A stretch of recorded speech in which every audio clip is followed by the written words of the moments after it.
estado viendo acerca de la armadura del soldado cristiano, que está basada en la armadura del soldado romano.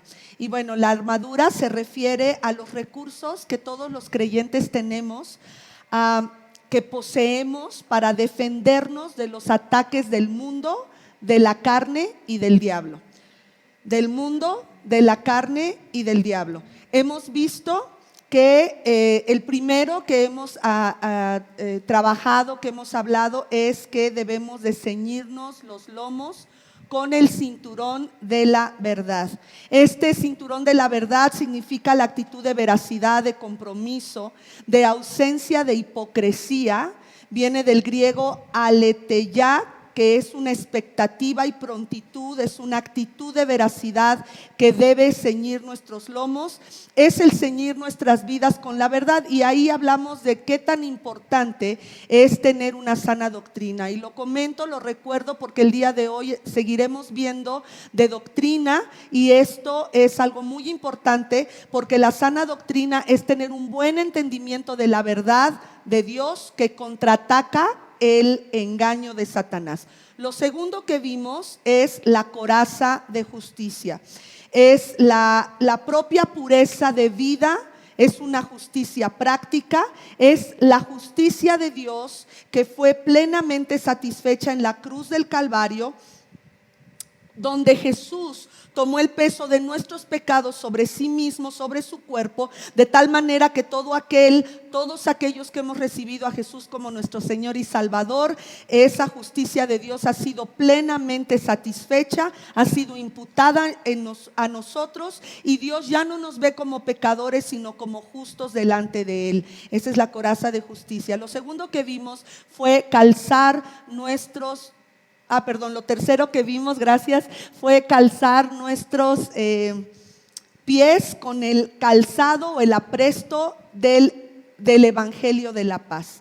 Esto, el apresto significa estar listos para la batalla, estar prontos. Esto habla de que estamos en esta prontitud porque tenemos paz con Dios. Hablamos de que el Evangelio, que son las buenas noticias, trae paz a nuestras vidas, y hablamos de 3 clases de paz: la paz con Dios, la paz en Dios y la paz de Dios. Lo cuarto que vimos es el escudo de la fe.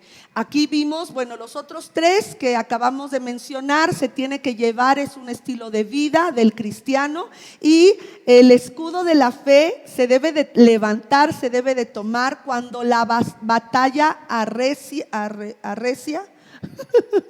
Cuando la batalla arrecia, necesitamos el escudo de la fe, con el cual podremos apagar todas las flechas incendiarias del enemigo que ha lanzado contra nosotros. Por lo tanto, hemos visto que los 3 anteriores es un estilo de vida, pero cuando la batalla se hace más fuerte, tomamos el escudo de la fe, nos ponemos el yelmo de la salvación y levantamos la espada, que es la palabra del Señor. Y estamos viendo, desde la semana pasada empezamos a ver el quinto elemento, que es el yelmo de la salvación. El yelmo de la salvación, dijimos la semana pasada, que tiene 3 aspectos. El aspecto pasado, que nos libera de la paga del pecado, nos libera de tener que dar una paga por causa de nuestros pecados anteriores y de estar separados de Dios para siempre. ¿Todavía se escucha? Ok. De estar separados de Dios para siempre. Yo me dejé de escuchar, espero que se siga escuchando afuera. Ok. Cuando tú y yo confesamos a Jesucristo como nuestro Señor y Salvador y le entregamos nuestra vida, Él perdona nuestros pecados porque Él pagó el precio por nuestro pecado. Ese es el aspecto pasado. Hemos visto que la salvación también tiene un aspecto presente. Hay una libertad del poder del pecado. El pecado ya no tiene poder para esclavizarnos, y Dios es poderoso para perdonarnos de todo pecado. Lo tercero que vimos fue que hay una parte futura. Somos salvos de la presencia del pecado. Estamos hablando del yelmo de la salvación. La parte futura, somos salvos de la presencia del pecado. Usted tiene que saber que llegará un momento cuando ya no habrá más pecado. Apocalipsis dice que ya no habrá más llanto ni dolor, ya no habrá muerte, ya no habrá espanto. Y si ya no estará la muerte es porque ya no habrá pecado. Muy bien, pues vamos a seguir hablando acerca del yelmo de la salvación que nos salva, nos trae pensamientos de salvación, nos trae pensamientos de justicia. Y esto tiene que ayudarnos a saber que vendrá un día en que ya no tendremos que llorar por aquellos que se nos han adelantado. Estamos viviendo tiempos de duelo, tiempos de dolor, tiempos de pérdidas, tiempos de decir adiós a personas que amamos por causa del COVID o quizá de alguna otra enfermedad. Pero nos dimos cuenta que tan fácil es que nos podamos desanimar. Timoteo, decíamos la semana pasada que Timoteo se vio desanimado, se vio tentado por las persuasiones o las pasiones juveniles, se había avergonzado de Pablo, que estaba siempre en prisión. La gente decía que era demasiado joven para enseñarles algo. Había tenido problemas en su estómago, de tal manera que Pablo le dice: toma un poco de vino para esos malestares estomacales. Y no solo eso, sino que llegaron falsos profetas, falsos maestros, y quizá Timoteo en su juventud sentía o sintió que no podía hacerles frente por causa de su juventud. Había filosofía, engaño, genealogías, y pudo todo esto haber ahogado la fe de Timoteo. Sin embargo, Pablo le insta, le alienta en 2 de Timoteo 1, de 6 al 8. Por eso te recomiendo que avives la llama del don de Dios que recibiste cuando te impuse las manos. Pues Dios no nos ha dado un espíritu de timidez, sino de poder, de amor y de dominio propio. Así que no te avergüences de dar testimonio de nuestro Señor. Y esto es algo que quiero hablarle a los jóvenes que me están escuchando. Tú que tienes a lo mejor vergüenza de poner algún versículo en tu muro, pensando que a lo mejor tus compañeros de la universidad, de la preparatoria, de la secundaria pudieran decir: ¿qué le pasa a este? ¿A poco ya es muy mocho? ¿A poco ya es muy religioso? Si yo he visto, si cuando estábamos en clases presenciales hacía esto, hacía aquello. Yo quisiera que tomaras estas palabras de Pablo hacia Timoteo, que le dice: no te avergüences de dar testimonio de nuestro Señor, ni tampoco de mí. O sea, que en algún momento a lo mejor se sintió avergonzado, que soy prisionero por su causa. Al contrario, tú también, con el poder de Dios, debes soportar sufrimientos por el Evangelio. Entonces, el casco de la salvación nos va a ayudar a tener un mejor entendimiento de los problemas, de las situaciones que estamos pasando en nuestro tiempo. Vamos a hacer un cambio, permítame.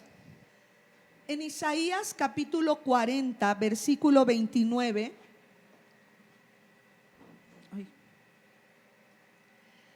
El Señor nos dice, ya que sabe el Señor que es tan fácil que podamos desanimarnos, el Señor nos dice: Él fortalece al cansado y acrecienta las fuerzas del débil. Viene un día de gloria, hermanos, y tú tienes que estar feliz por este día de gloria. No dejes que Satanás te desanime, no dejes que esta pandemia te desanime. Vale la pena mantener nuestra fe en Cristo hasta la muerte.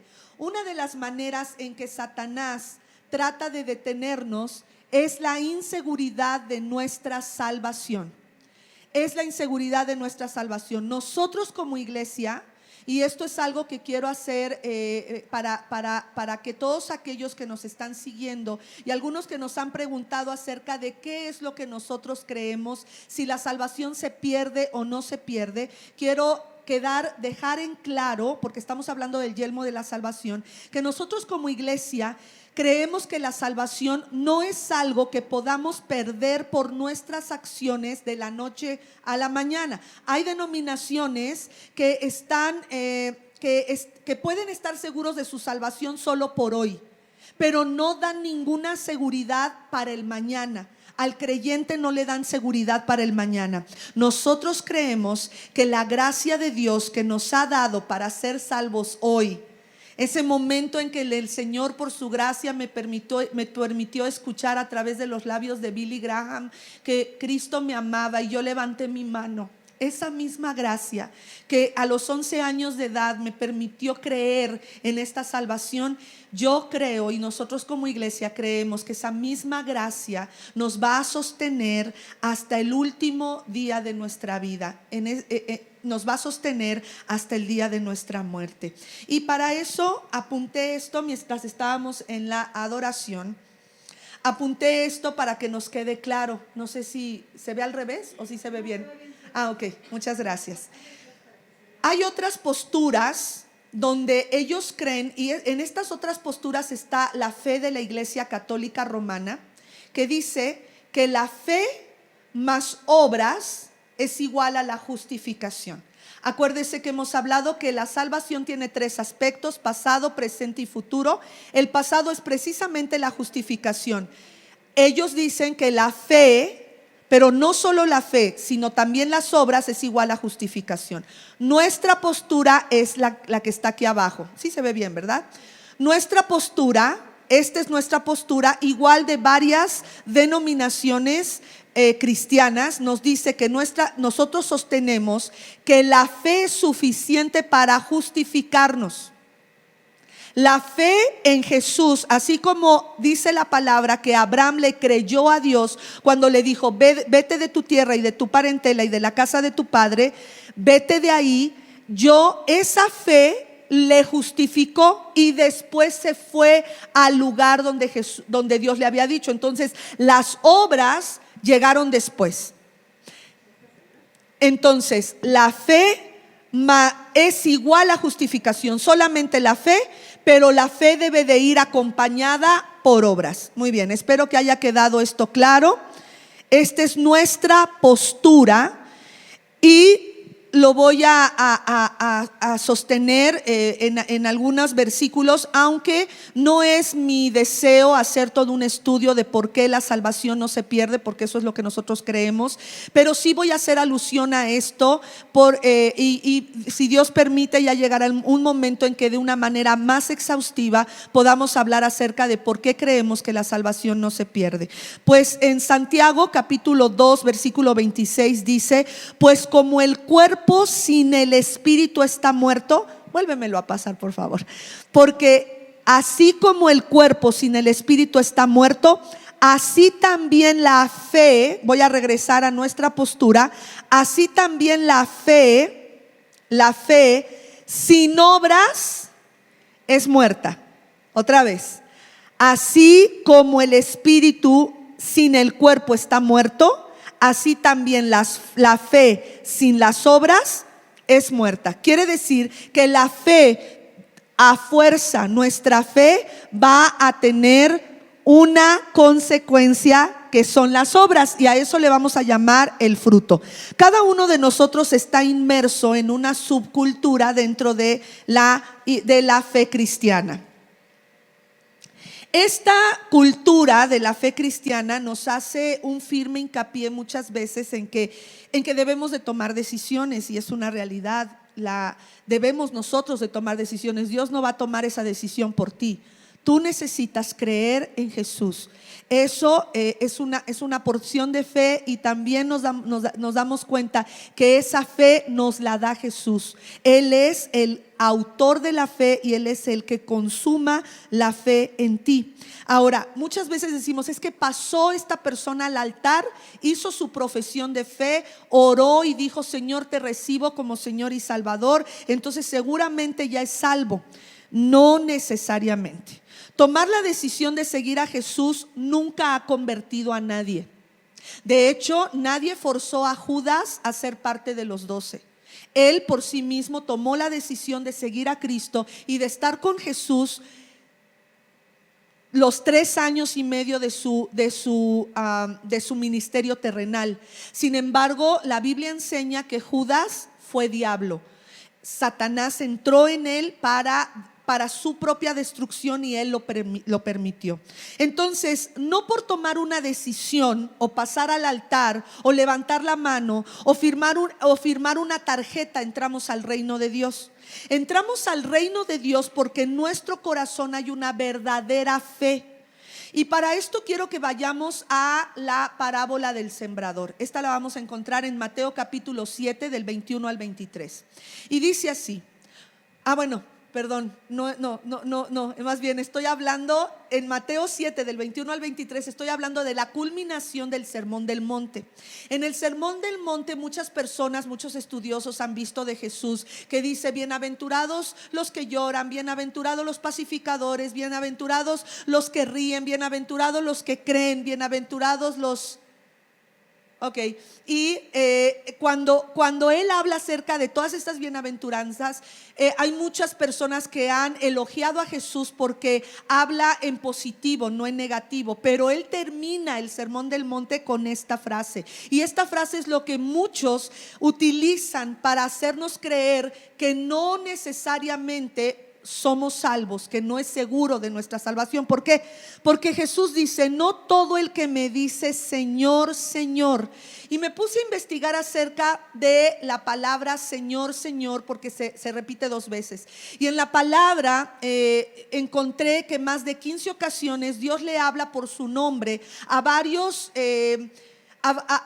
personajes bíblicos, les dice por su nombre 2 veces. Jacob, le habla a Abraham cuando va a matar a su hijo en el monte Carmel, le dice Abraham, le habla 2 veces. Y esto es muy significativo porque en la Biblia, cuando una persona se le habla en 2 ocasiones, quiere decir que hay una afinidad con esa persona. Quiere decir que conoces íntimamente a esa persona. Cuando Dios habla 2 ocasiones a una persona es porque lo conoce íntimamente. Así vemos al final de la historia de nuestro Señor Jesucristo en la cruz, que dice: Padre, Padre, ¿por qué me has abandonado? Porque era alguien muy cercano a su corazón. Y quiero que entendamos esto, que cuando Jesús dice: muchos dirán Señor, Señor, quiere decir que estas personas creen sinceramente o creen que son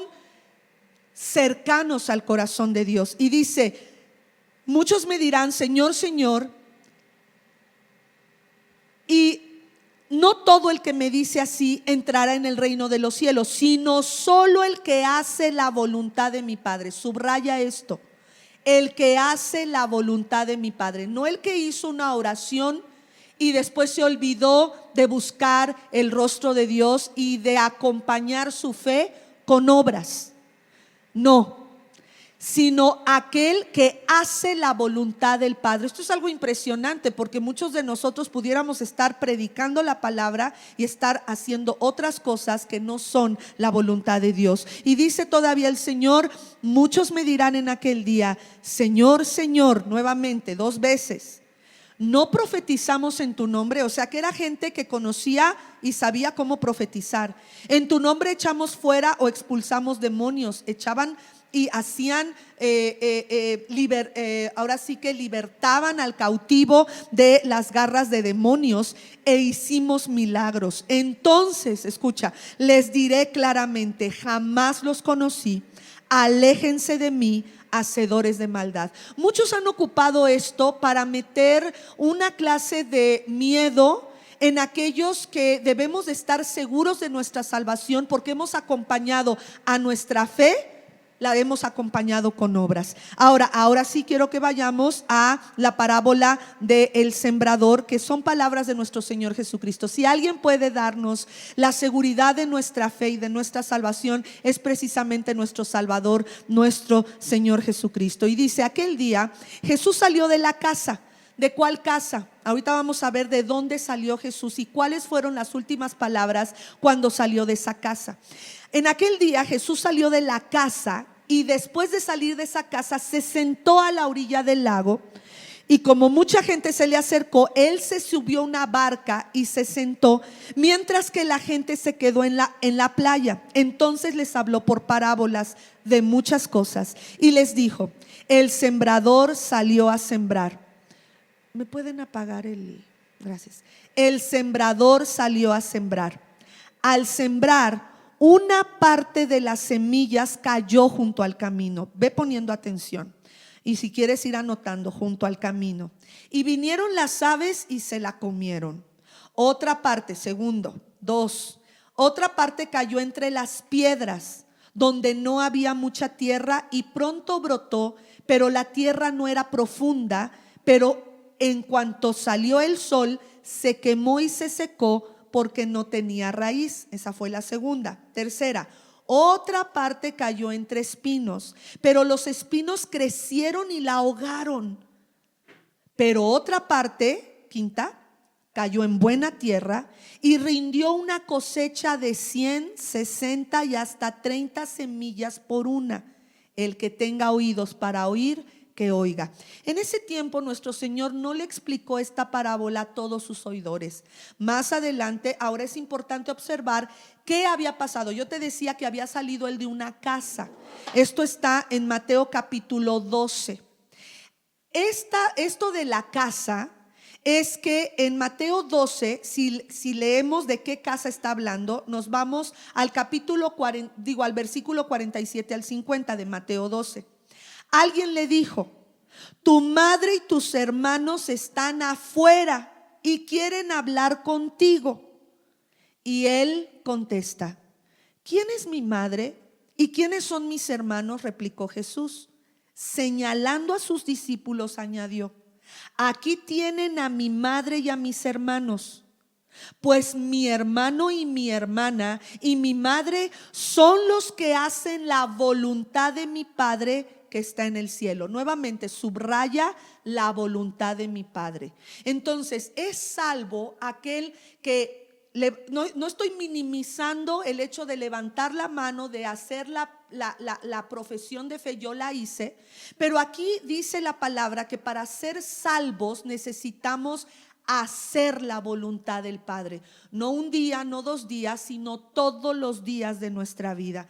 Aquí Jesús nos dice que no solamente aquel que se acerca a Jesús, a Él mismo, y desea seguirlo, es salvo. Porque hubo quizá varias personas que le siguieron, como Judas, y se perdió. Ahora, explicando un poco la parábola del sembrador, que como yo decía, en ese momento Jesús no le explicó a las personas, a los oyentes, toda esta parábola, pero a sus discípulos sí.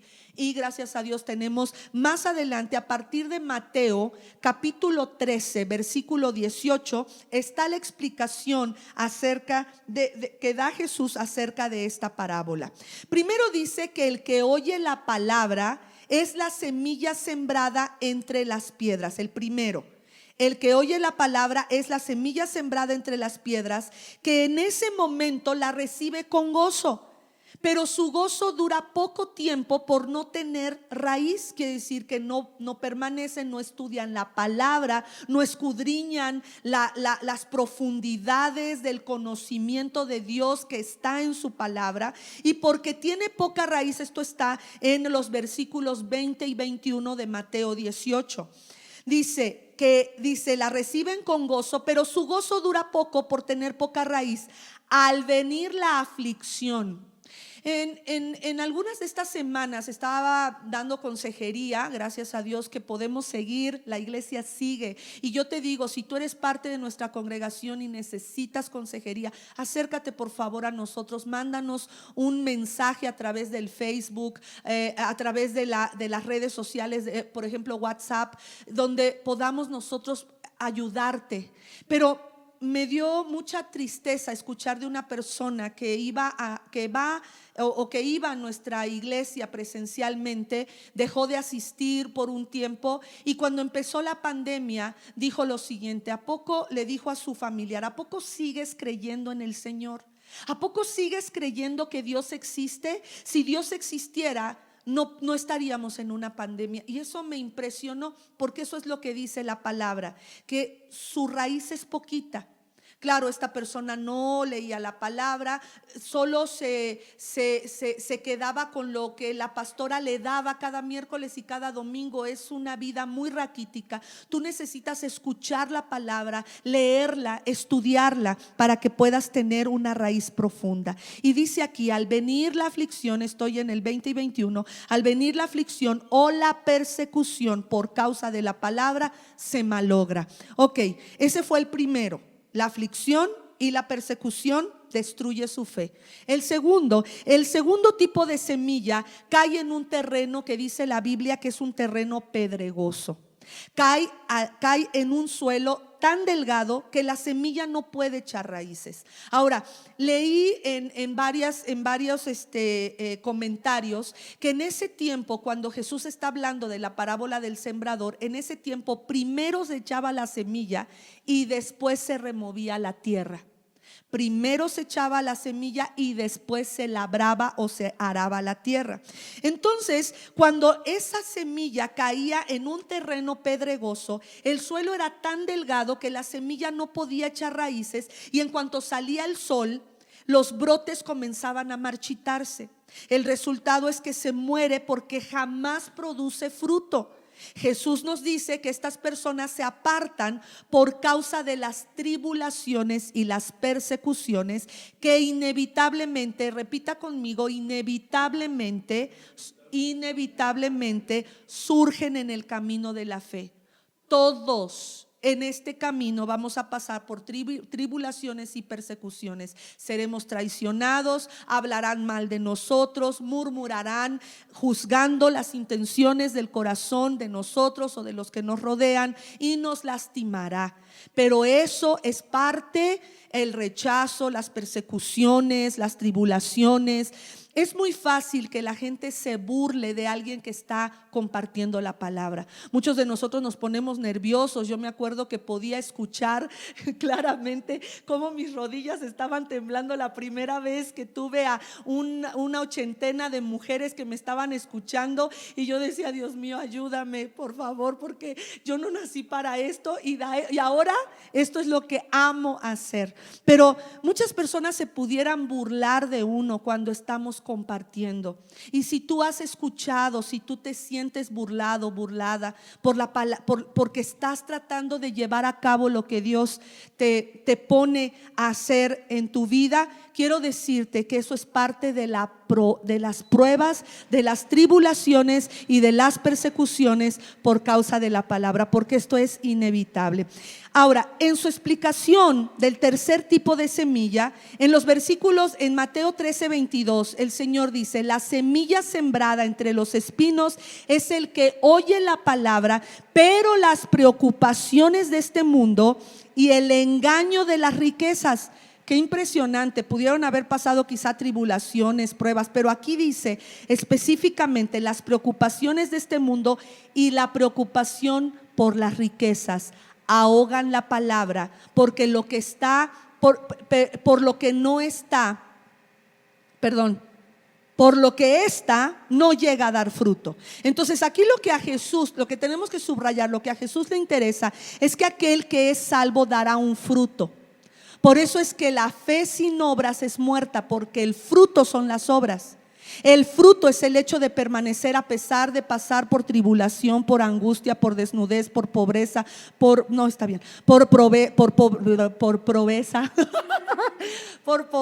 pobreza, por angustia, por persecución. Estamos sosteniéndonos, a lo mejor de un hilito, pero ahí seguimos.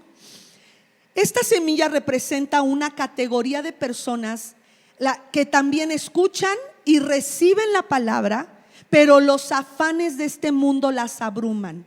Ahí podemos encontrar a personas que a lo mejor recibieron a Jesús o levantaron su mano, no están haciendo la voluntad de Dios porque a lo mejor en domingo trabajan y ni siquiera escuchan la palabra. En domingo no se congregan. No se crea que porque estamos virtualmente, Dios no ve si usted se está congregando o no los domingos y los miércoles. Dios lo ve. Él dice: el domingo es el día del Señor, es el día en que debemos de darle a Él nuestro tiempo. Pero muchas personas dicen: luego lo veo. yo sé que ya lo están quitando, luego termina por lo menos en YouTube lo están quitando y está bien, porque es una manera en que usted se tiene y yo tenemos, bueno, pues yo porque estoy aquí, ¿verdad? Pero, pero tenemos que estar al pie del cañón porque estamos reuniéndonos en nuestras casas. Dios sacó la iglesia de las 4 paredes donde estábamos para meterla a las casas y para predicarlas desde las colonias y de los lugares donde estamos. Ok, dice que al igual que los espinos, los afanes mundanos ahogan la palabra. Finalmente, en Mateo capítulo 13, versículo 23a, dice: pero la semilla sembrada en buena tierra es el que oye la palabra y la entiende y da fruto. Nuevamente, subraye eso: da fruto. Por eso el Señor nos dice en Mateo 7 que por sus frutos conoceremos al árbol. Claramente, entonces, hay muchos que responden al llamado del evangelio con gozo. Y pudiéramos ver a lo mejor en las campañas de multitudes, donde un buen conferencista, un buen predicador, de una manera poderosa predica el evangelio de salvación, y vemos multitudes que pasan al frente y a veces los contabilizan, pero no podemos decir que todos ellos son salvos. Porque, como ya dije, no es lo mismo que muchos respondan con gozo y digan: sí, yo le voy a entrar, sino que hagan a lo largo de toda su vida la voluntad del Señor. Los que genuinamente son salvos son aquellos que demuestran ser hacedores de la palabra. No te importa tanto lo que la gente opine de ti, mientras sabes que Dios te está pidiendo algo. A veces sí nos da temor, nos da miedo. Yo entiendo eso. ¿Qué van a decir si hago esto? ¿Qué van a decir si hago aquello? Pero por eso es que tú tienes que estar seguro o segura de cuál es la voluntad de Dios, porque esa es la garantía de tu salvación. Por eso la fe es la pura justificación, la fe en Jesús. Pero las obras que siguen son las que nos ayudan a entender que somos hijos de Dios. Muy bien, entonces cuando la semilla echa raíz, crece y da fruto.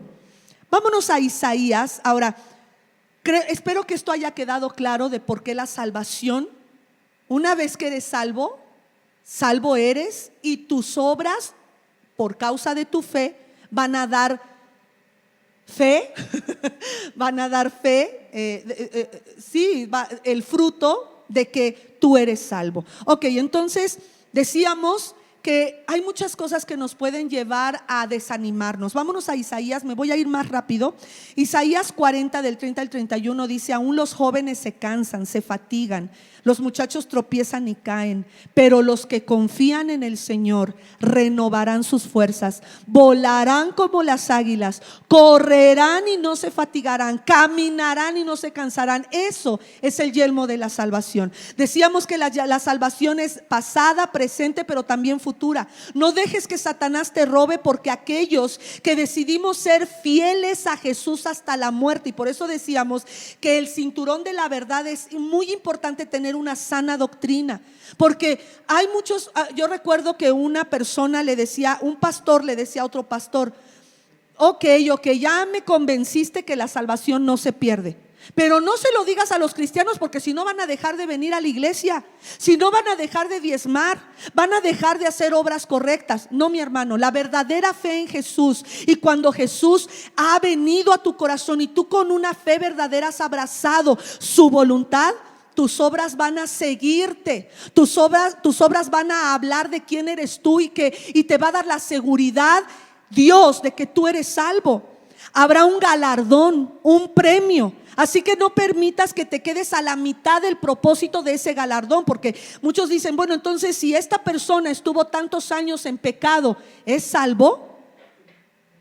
Por sus frutos los conocerán. No podemos nosotros juzgar eso, solamente Dios lo puede juzgar, pero habrá un galardón, y esa persona que estuvo en pecado por tanto tiempo, a lo mejor su galardón ya no será el mismo. Es salvo, pero así como quien dice, pasó de panzazo, con 6, ¿no? Con 6 y no con 10.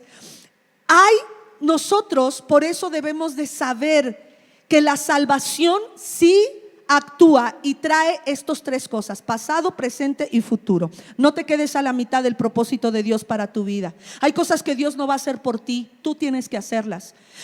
Oye Dios, si quieres que predique, pues ven y predica por mí. No, yo tengo que predicar lo que Él me manda a predicar. Es mi decisión. No somos robots. No se nos ha quitado hasta cierto punto nuestro libre albedrío, porque yo decido servir a Dios o no.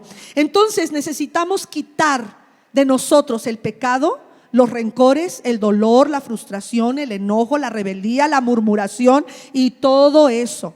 En Efesios capítulo 6 del 11 al 17 voy a leer lo que hemos estado estudiando. Pónganse toda la armadura de Dios para que puedan hacer frente ante las artimañas del diablo. Nota cuántos verbos hay ahí y subraya esos verbos. Esos verbos Dios no los va a venir a hacer por ti. Tú lo tienes que hacer. Esas son tus obras, esa es tu decisión y esa es parte de los resultados de tu fe.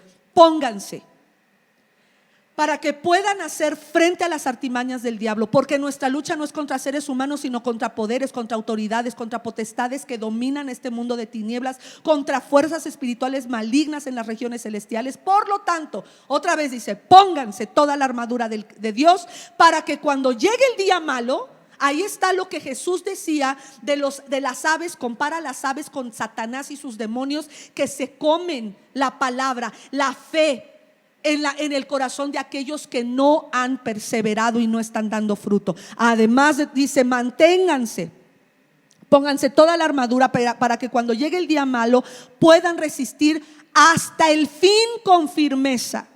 Manténganse firmes, ceñidos con el cinturón de la verdad. Ya dijimos que es eso. Protegidos con la coraza de justicia, calzados con la disposición para proclamar el evangelio de la paz. Además de esto, y decíamos que sobre todo, no está diciendo que esto es más importante, sino encima de estas tres cosas, tomen el escudo de la fe, con el cual pueden apagar todas las flechas encendidas del maligno. Tomen el casco de la salvación y la espada del Espíritu, que es la palabra de Dios. Todos los que estamos haciendo lo que estamos haciendo aquí y que estamos leyendo, lo que acabamos de leer, habla de disciplina.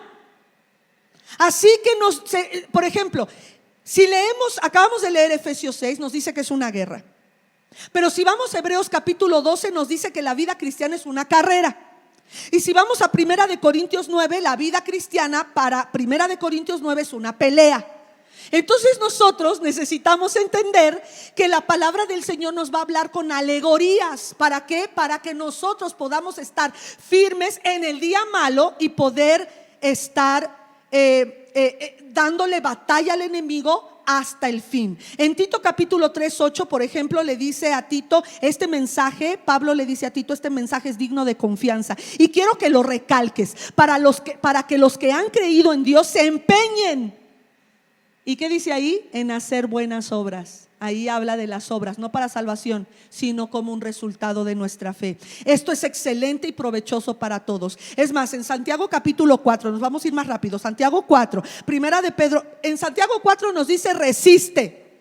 En Primera de Pedro 5 nos dice: resiste. En Primera de Corintios 9 nos dice que aún debemos de golpear nuestro cuerpo si fuera necesario para sujetarlo, porque nuestro cuerpo nos va a pedir lo que es el pecado sexual, los placeres del mundo, lo que me causa placer y no dolor. Efesios 5 nos dice: anda cuidadosamente, fíjate cómo vas a andar. Filipenses 3 nos dice: prosigo al supremo llamamiento, prosigo hacia adelante. Segunda de Corintios 7:1 dice: como tenemos estas preciosas y grandísimas promesas, queridos hermanos, purifiquémonos de todo lo que contamina el cuerpo y el espíritu, para completar en el temor de Dios la obra de nuestra santificación. Acuérdate lo que dijimos la semana pasada. La salvación ocupa tres cosas: pasado, presente y futuro. Pasado es justificación, presente es santificación y el futuro es glorificación. Y aquí Segunda de Corintios 7:1 habla de nuestro caminar presente. Esto habla de nuestra santificación y dice que debemos de purificar nuestro ser, espíritu, alma y cuerpo. En la vida cristiana, entonces, debe de haber un compromiso tremendo con Dios, y que nuestras obras deben de pronunciar y de confesar que somos el reflejo de Jesucristo. Segunda de Pedro 1:3 dice: su divino poder, al darnos el conocimiento de aquel que nos llamó para su propia gloria y excelencia, nos ha concedido todas las cosas que necesitamos para vivir como Dios manda. Esto es santificación. Esta es nuestra salvación presente. Nos ha dado todo. No me puedes decir, pastor, es que no pude. No, porque la Biblia dice que junto con esa tentación o la prueba, Dios nos dará la salida. Así es que si tú te detienes y en ese momento que estás siendo tentado para ver pornografía, para golpear a tu esposa, para golpear a tus hijos, para murmurar contra tus autoridades, para destruir la confianza de tu cónyuge, antes de hacer eso te vas a preguntar: Señor, esto es hacer tu voluntad, y si no estoy haciendo tu voluntad, ¿qué necesito hacer? Detenerme y mirar la salida que Dios me dará. Esto en segunda de Pedro capítulo 1:4 dice, bueno, en el versículo 3 dice: no carecemos de nada, pero el versículo 4 dice: así Dios nos ha entregado sus preciosas y magníficas promesas para que ustedes, luego de escapar de la corrupción que hay en el mundo debido a los malos deseos, lleguen a tener parte en la naturaleza divina. Entonces, aquel que es salvo no está inmiscuido en los deseos que alimentan la corrupción de nuestro corazón, que provienen del mundo. En una entrevista que hicimos el viernes pasado con esta mujer de Argentina, ella nos decía que ahorita se eleva todo lo que te produce placer. Si te produce placer, hazlo, aunque sean actos actos sexuales con animales, con muertos, con niños, con lo que sea. Si te causa placer, hazlo. Eso es la filosofía del hoy. El hedonismo. ¿Te causa placer? Hazlo. Si algo te causa dolor, huye de eso. Pero nuestro Señor Jesucristo nos dice: en el mundo tendréis aflicción. Entonces yo sí creo que aún en esta pandemia el Señor está purificando a su iglesia, porque Cristo ya viene pronto. Por eso es que el yelmo de la salvación debe de darnos un ánimo pronto para seguir adelante, porque algún día lo que estás sufriendo, lo que estoy sufriendo, terminará. Versículo 4, versículo 5: vosotros también poniendo, y esto es tu decisión, poniendo toda diligencia en esto mismo, añadida vuestra fe, virtud. A la virtud, conocimiento, fe. Y a la fe, añadida vuestra fe, virtud. Y a la virtud, conocimiento. Entonces, esto tiene que ver con nuestras obras. Es mi deber leer la Biblia. Dios no lo vas a venir a hacer por mí. Dios ya me dijo: escudriña las escrituras, es tu obligación y mi obligación. Entonces todos estos versículos que estoy señalando habla de trabajo, habla de esfuerzo. Romanos 6 habla de un rendirnos al Señor, pero en este rendirse no significa que no vamos a ser disciplinados, y que nos apartemos del Señor porque bueno, pues voy a dejar que Dios haga todo. No, yo tengo que hacer mi parte. Filipenses 2 del 12 al 13 dice: así que, mis queridos hermanos, como han obedecido siempre, no solo en mi presencia, sino mucho más ahora en mi ausencia, lleven a cabo su salvación. ¿De qué está hablando? De la santificación. No está diciendo que la salvación se obtiene por obras. Lleven a cabo su salvación con temor y temblor. ¿Qué quiere decir esto? Hacer la voluntad de Dios. Pues Dios es el que produce tanto el querer como el hacer para que se cumpla su buena voluntad. Nuevamente subrayando que aquel que es salvo está dispuesto a hacer la voluntad de Dios. Eso quiere decir que Dios pone el querer, Él opera en ti, tú y yo obedecemos.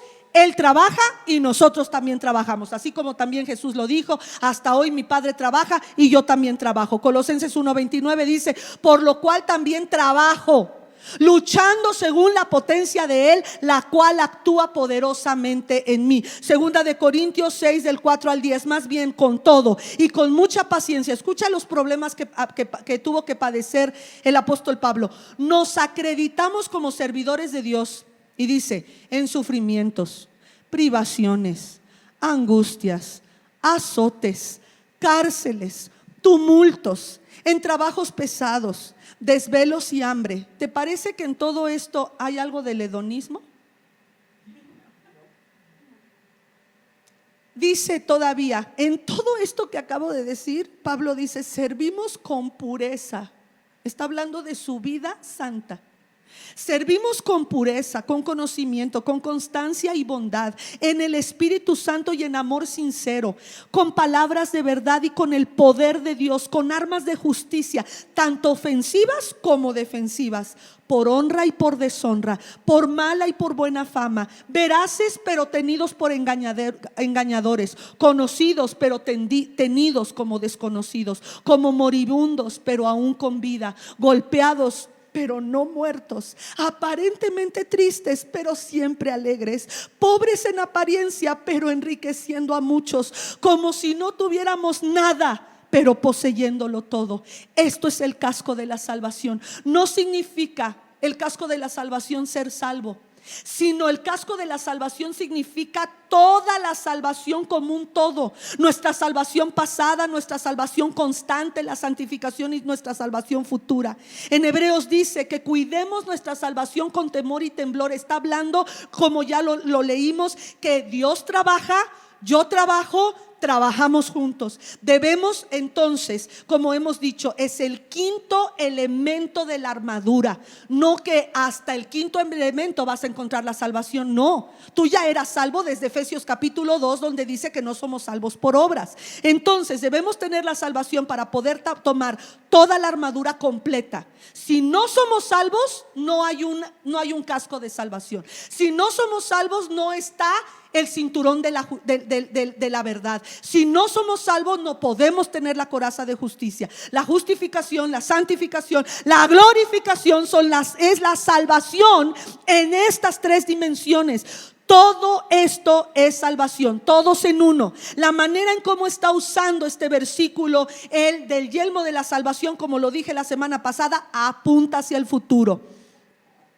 Cuando tú y yo nos desanimamos o nos cansemos de hacer el bien, recuerda que hay una victoria sublime que está por venir. No te desanimes de hacer el bien, porque vendrá un día que tendrás la recompensa.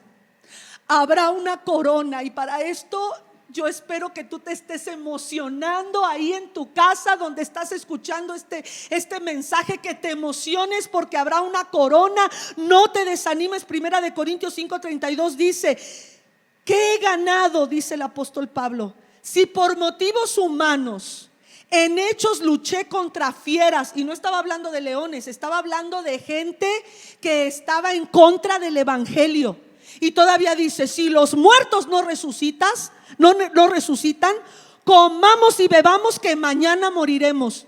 Él está hablando de que hay una salvación pasada, presente y futura. Esta salvación futura nos da fortaleza para seguir con nuestra vida en el presente. Segunda de Corintios 4:6 dice: porque Dios, que ordenó que la luz resplandeciera en las tinieblas, hizo brillar su luz en nuestro corazón para que conociéramos la gloria de Dios que resplandece en el rostro de Cristo.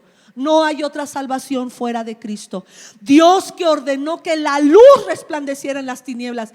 Si tú eres salvo, si tú ya tienes la salvación, tú querrás que en cada área de tu vida, en tu matrimonio, en tu ministración, en la alabanza, en tu trabajo, en tus relaciones interpersonales con tu familia, con tu cónyuge, con tus hijos, en tu trabajo, en el ministerio, la voluntad de Dios se lleve a cabo y que su luz irrumpa en todas estas áreas que acabo de mencionar, para que si yo estoy mal en alguna percepción hacia mis hermanos, la luz de Dios irrumpa y me haga diferente. Dios nos ha hecho luces, luminarias en este mundo. Juan 6:37. Escucha las palabras de nuestro Señor Jesucristo, y espero que esto te dé paz, de que tu salvación no depende de ti. Tu salvación depende de lo que ya hizo Jesús en la cruz. Todos los que el Padre me da vendrán a mí, todos. Y el que a mí viene, no le rechazo. Quizá tú has sido como yo, has pasado por mucho rechazo, has entregado tu corazón y lo han traicionado, has entregado tu amistad y la han desechado. Pero hoy te digo, si tú vienes a Jesús, Él no te rechaza y no te echa fuera. Y por último, escucha Juan 6 del 39 al 40. Y esta es la voluntad del que me envió, que yo no pierda nada de lo que Él me ha dado, sino que lo resucite en el día final. Porque la voluntad de mi Padre es que todo el que reconozca al Hijo y crea en Él tenga vida eterna. Y yo, dice Jesús, lo resucitaré en el día final. Jesús nunca ha perdido nadie de los que el Padre le ha dado. Nosotros somos regalos de parte del Padre a Jesucristo. Jesús nos ha recibido y no nos ha rechazado. El Padre ha dicho a Jesús: mira, te estoy regalando a Alma, te estoy regalando a Adrián, te estoy regalando a Gaby, te estoy regalando a Alexa, te estoy regalando a Lee, a Tamara, a Abby, a Uciel, a Alejandra. Te estoy regalando a cada uno de los que yo te he dado. Y Jesús dice: yo nunca los voy a perder, nunca los perderé de mi mano. Si la salvación dependiera de nosotros, entonces somos los más dignos de conmiseración, porque nuestras emociones fluctúan, nuestras obras pudieran alejarse de la voluntad de Dios. Pero cuando regresamos a la voluntad de Dios y cumplimos la voluntad de Dios, tú y yo estamos seguros de la salvación. Y si tú estás escuchando este mensaje y nunca le has dado tu vida a Jesús, el Padre quiere darte como regalo a Jesucristo. Permite que Jesús venga a reinar en tu corazón y haz la siguiente oración: Señor Jesús, hoy quiero estar seguro de mi salvación. Hoy quiero estar seguro de que tú me has dado la vida eterna. Señor, te entrego mi corazón, te doy mi vida, te doy mi pasado, te entrego mi presente para purificarme y santificarme cada día de mi vida. Y yo sé que la glorificación será hecha en el momento en que tú vengas por nosotros y nos resucitarás en aquel día para vivir contigo, para estar contigo en el cielo. Le doy la espalda al infierno. Declaro que Jesús resucitó de entre los muertos y creo que ahora está sentado a la derecha de Dios Padre. Yo estoy dispuesto a hacer tu voluntad. En el nombre de Jesús. Amén. Amén. Gracias a Dios por tu vida y gracias por ponernos atención. Que Dios siga trayendo salvación, bendición a tu vida, en cada área de tu vida. Luz, luz. Hasta luego. Que Dios te bendiga.